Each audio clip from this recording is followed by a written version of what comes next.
Boa noite, queridos. Paz do Senhor. Hoje o nosso estudo ele vai estar baseado no livro de Hebreus, capítulo 12, do versículo 5 ao versículo 11. E nós vamos confirmar essa mesma palavra no livro de Provérbios, capítulo 3, verso 11 e 12. Então, pega a sua Bíblia e nós vamos já estar preparados para estudar a palavra de Deus. Mas antes eu gostaria de orar com você, eu gostaria de juntos elevarmos nosso pensamento a Deus, porque a distância não nos impede de estarmos juntos em espírito. Então vamos orar, o pessoal que está aqui também vai todo mundo orar, e nós vamos colocar a nossa vida na mão de Deus. Querido Deus, nós queremos te agradecer por tua palavra que é viva, poderosa e eficaz. Eu te louvo, Senhor, porque a tua palavra ela nos alimenta, a tua palavra, Senhor, é refrigério para a nossa alma, e eu amo a tua palavra. Senhor, eu quero agora te pedir que tu esteja, Senhor, em cada coração que está ouvindo agora. Que o estudo da tua palavra, que nós vamos compartilhar, ele sirva de crescimento espiritual para a tua igreja. Abençoa teu povo, abençoa esta cidade, abençoa o nosso estado, o Ceará. Abençoa, Senhor, o Brasil. É no nome de Jesus que eu te peço e te agradeço. Amém. Nós vamos basear o nosso estudo nesses 3 livros, mas eu gostaria de mostrar uma coisa para vocês. Existe um livro muito legal que eu me baseei também. Esse livro aqui do Dr. Mark Lloyd Jones, Depressão Espiritual. Dá para ver? Suas causas e a cura, tá bom? Então eu gostaria de começar o estudo perguntando: por que Deus nos corrige? Pensa aí, por que Deus nos corrige? Eu creio que vocês já pensaram em várias respostas. E entre elas está o fato de que Deus nos corrige porque nos ama. O ensino bíblico é que Deus, o nosso Pai, em sua infinita graça e misericórdia, nos disciplina porque Ele nos ama e também porque nós somos seus filhos. O próprio texto que nós lemos agora em Hebreus e em Provérbios diz que o Senhor disciplina os seus filhos, né? E o mais interessado no nosso crescimento espiritual e na nossa santidade é o próprio Deus. O Senhor ele produz e promove a nossa santificação através de várias maneiras, várias coisas, né?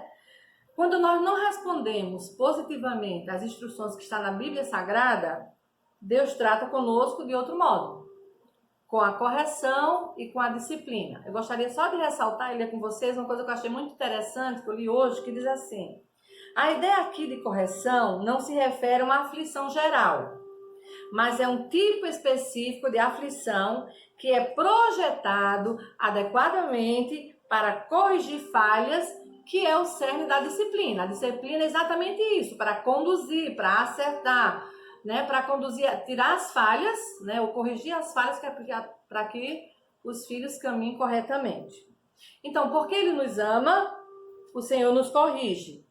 Ele nos corrige para nos resguardar de tantas tentações que tem nos cercado, né? Então, Ele quer, às vezes, nos livrar do orgulho, da presunção, de nos afastarmos dEle ou de nos tornarmos mundanos.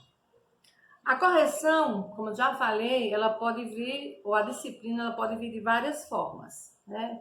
Ela pode vir de várias circunstâncias. Uma perda financeira, uma desilusão, uma doença, um descontentamento. Isso são meios que Deus utiliza para nos disciplinarmos. Mas aqui eu gostaria de esclarecer 2 coisas muito importantes, que na verdade são 2 princípios. E é muito interessante, é muito importante que você compreenda esses 2 princípios sobre disciplina. Primeira coisa, primeiro princípio: eu não estou dizendo que todas essas coisas, perdas financeiras, doenças, desilusões, são necessariamente produzidas por Deus. A Bíblia ela não ensina que tudo que as pessoas sofrem é porque Deus está enviando, está castigando. Nem toda doença, nem toda aflição, nem toda perda é Deus que está enviando, tá certo? A Bíblia não ensina. Não estou dizendo que qualquer circunstância ou acontecimento desagradável é necessariamente uma correção. Mas o que eu estou dizendo é que Deus se utiliza dessas situações para nos corrigir. Então esse é o primeiro princípio. Segundo princípio, que é o simples fato de sermos corrigidos, de sermos disciplinados, não significa necessariamente que surtirá um efeito benéfico ou um efeito positivo. Nem toda surra que você levou como castigo surtiu um efeito positivo. E isso é importante que a gente entenda, porque isso se aplica até na correção do Senhor.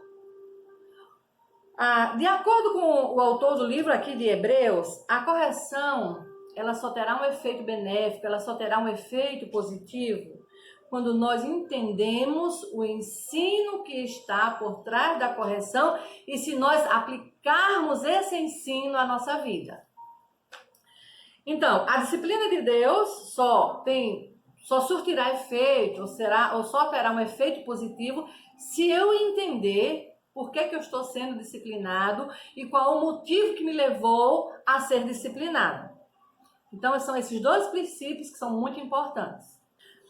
O autor de Hebreus, ele vai apontar 3 formas erradas de nós encararmos a disciplina. Primeira forma, encarar a aprovação de forma leviana. Volta lá para o texto bíblico de Hebreus, olha lá no versículo 5, eu vou ler com você e eu gostaria que você marcasse aí, Hebreus, capítulo 12, o verso 5. Pode até deixar marcadinho mesmo, porque a gente vai se basear mais por ele. Olha, o versículo 5 diz assim: acaso vocês se esqueceram das palavras de ânimo que Deus lhe dirigiu como filho dele? Ele disse: meu filho, não despreze a disciplina do Senhor. Então, a primeira forma errada de você encarar a disciplina, a correção de Deus, é encarar ela de forma leviana. É desvalorizar a situação que você está passando. É não dar atenção, não levar a sério, não permitir que essa correção, que essa disciplina, ela afete você. As coisas acontecem e vida que segue. Você não para pensar, você não para analisar. E eu vou lhe dizer uma coisa. Não há nada mais perigoso para uma alma do que cultivar uma atitude impessoal a respeito da vida. A disciplina ela deveria ser um motivo de profunda preocupação quando nós somos afligidos. Veja que nisso aí tem a mão de Deus. Considere que a aflição é também uma demonstração da misericórdia de Deus sobre as nossas vidas. Não dar atenção à correção de Deus é o que leva muitas pessoas a abandonarem suas responsabilidades e se voltarem contra Deus. Se voltarem contra as coisas sagradas. Então, a primeira atitude errada é agir de maneira leviana diante das correções, da disciplina de Deus. Eu me lembro que minha avó falava que quando você é corrigido e não presta atenção, você fica sem vergonha. Ela dizia mais ou menos isso. Eu acho que é uma verdade. Pode se aplicar também a nós, né? Então, se você está sendo disciplinado por Deus, leve isso em consideração. Pare para pensar.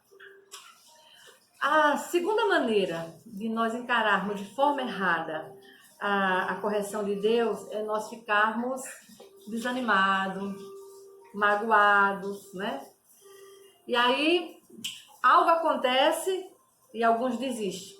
Fica desesperançado, desfalecido. E deixa eu falar uma coisa também muito interessante. É a questão sobre a mágoa. É um perigo se magoar. Por quê? Porque a mágoa, ela nos leva a um ressentimento e muitas vezes um ressentimento contra Deus. E aí, quando a gente está magoado, porque está passando pela correção, a gente diz assim: ai, por que isso aconteceu comigo? Eu faço tudo tão certinho, por que isso aconteceu comigo, né? Deus não está sendo justo. E passa para o segundo ponto, que é reclamar, que é murmurar. E se a gente observar bem, a gente vai ver que isso foi uma atitude dos hebreus. Você se lembra quando Deus pegou os hebreus, tirou lá do Egito, com a mão forte, com a mão poderosa, cheia de milagres, sinais, maravilha.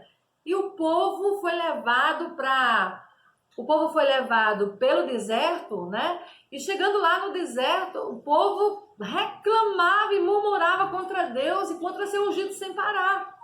Então, a segunda maneira de nós encararmos a provação de maneira errada é desanimar, desfalecer, se sentir magoado, se sentir injustiçado. E aí a gente vai passar agora para a terceira atitude errada de encararmos a disciplina, que é ficar amargurado, né? E essa é uma outra reação que infelizmente nós conhecemos muito bem, né? Há pessoas que reagem aos testes, à disciplina, às provações ficando amarguradas, irmãos, né? Elas se voltam contra si mesmo, né? E acham que o universo está conspirando contra ela, né? E aí elas dão coice contra a vontade de Deus. E às vezes as pessoas, elas reagem à disciplina, à correção do Senhor, tornando-se amargurada. E se volta contra si mesmo, dão coice contra Deus, né? Contra a vontade de Deus. E muitas vezes, inconscientemente, dizemos o que realmente somos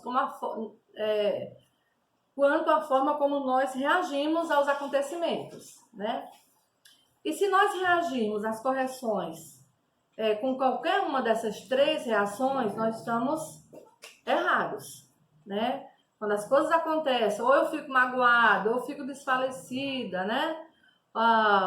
Ou então eu desprezo, eu estou agindo de maneira errada.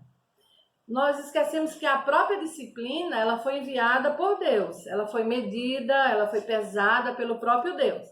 Se você lá ver a referência lá de Tiago, capítulo 1, verso 12, diz assim, eu vou ler para vocês aqui, tá? Mas você pode acompanhar aí. Feliz é o homem que persevera na provação, porque depois de aprovado, receberá a coroa da vida. E a própria palavra de Deus, lá em 1 Coríntios 10, diz que não veio sobre nós provação que não fosse além do que eu podia suportar. Então, qual seria então a maneira correta de nós encararmos a disciplina e a correção do Senhor? Primeiro, nós devemos receber a disciplina de Deus como filhos maduros, não como criancinhas, irmãos. Vamos ver lá no versículo 5. Olha, ele começa dizendo assim, lá no meio, né? Meu filho, não despreze a disciplina. Quando a criança é disciplinada, ela sempre vai achar que a correção ela é injusta, né? Que está errada. Nenhuma criança que é corrigida, ela vai aceitar, não, realmente, eu agi errado. Não. As crianças, elas reagem diferente à correção. Então, Deus espera que nós encaremos a aprovação como pessoas espiritualmente maduras, que tenhamos domínio próprio e que não vamos estar desfalecendo, desmaiando, né, diante das dificuldades. Quando Deus está corrigindo, Ele está corrigindo ao filho, a um cristão maduro, tá certo? Essa é a primeira maneira correta de se encarar uma correção. A segunda, que também é importante, está lá no verso 5 também, trazendo à memória a palavra de ânimo, né, a palavra de exortação. O que é que esse autor das cartas aos Hebreus ele está dizendo? Ele está dizendo, olha, vocês não têm qualquer desculpa para cair nas armadilhas da vida, né? Se vocês, como os incrédulos, nós temos uma desculpa, eles não conhecem a palavra de Deus, mas nós conhecemos a palavra de Deus. Então, o que Hebreus está dizendo, olha, vocês têm a palavra de Deus, vocês conhecem essa palavra, vocês conhecem as escrituras, o que vocês têm que fazer é ler essa escritura e colocar em prática o que essa palavra está dizendo. Né? É essa palavra de ânimo que nós temos que olhar. Quando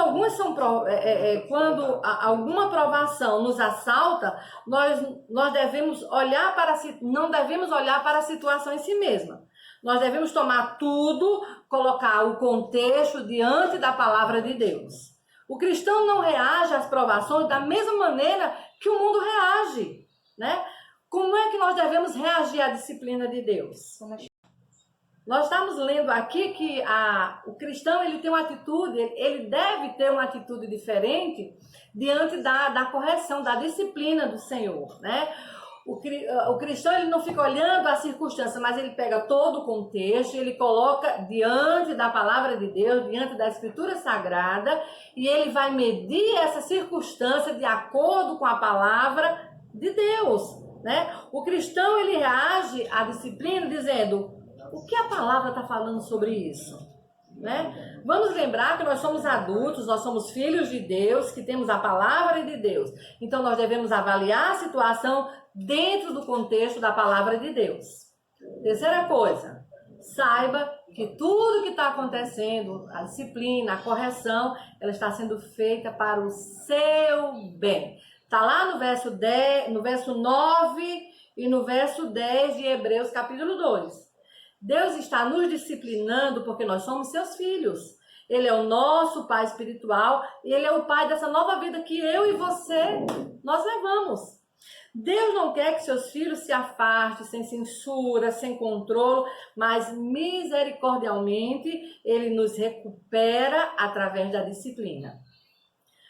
Por isso nós não devemos reagir como o mundo, não devemos desanimar, não devemos ignorar ou rejeitar levianamente a correção, porque essa atitude, ela deve ser mudada, tá certo?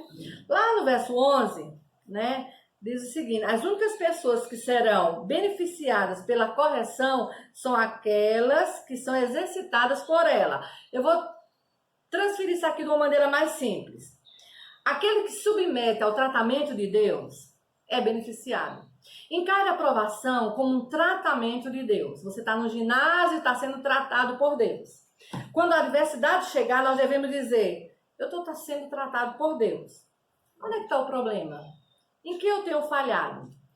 Essa é a atitude correta. E aí eu gostaria de encerrar o nosso estudo de hoje dizendo o seguinte: eu gostaria de trazer uma mensagem de otimismo para você diante da disciplina e da correção. A Bíblia diz que a correção no momento que está sendo aplicada, ela não é boa. Realmente não tem um sabor bom, não é bom. Mas veja a correção do Senhor como um outro lado da infinita graça de Deus sobre a sua vida. Porque Deus disciplina a quem Ele ama. Amém, queridos? Que o Senhor esteja nos abençoando. Quero agradecer por esse momento com a minha igreja, com a Igreja de Cristo. Eu quero que você encare hoje os desafios, as adversidades de uma maneira diferente. Se você já encarava como um cristão verdadeiro, amém. Se você tinha uma outra maneira de encarar a correção de Deus, veja que Deus te ama, por isso Ele te corrige. Ele quer você bem pertinho dele. Amém, querido? Paz do Senhor para todos.